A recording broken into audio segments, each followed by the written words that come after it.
السلام عليكم. النهاردة قناة النماء بتعرض عليكم شقة، يعني الشقة دي من الشقق اللي هي يعني نادرة بالنسبة للفيو بتاعها. هي طبعا مساحتها 140 متر. الشقة دي في الأزاريطة. الشقة دي لها فيو على البحر، بس مش البحر بس، بتشوف البحر وبتشوف مكتبة اسكندرية وبتشوف البحر لحد القلعة. يعني تصوروا تبقى قاعد كده كل اسكندرية قدامك. الشقة دي في الدور ال 12، والعمارة 15 دور. مساحتها 140 متر. هي 3 غرف وفيها 2 حمام، وفيها 2 أسانسير. طبعا فيها حصة في العقار. الأمن 24 ساعة.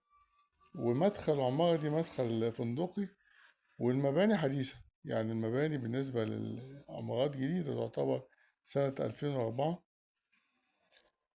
طبعا الأزاريطة من الأحياء اللي في اسكندرية، الأحياء الجميلة اللي هي تعتبر وسط اسكندرية، في قلب اسكندرية. الأزاريطة جنبيك محطة الرمل، جنبيك الإبراهيمية، جنبيك سبورتنج، جنبيك بحري، يعني هي يعني اسكندرية كلها تعتبر جنب الأزاريطة دي.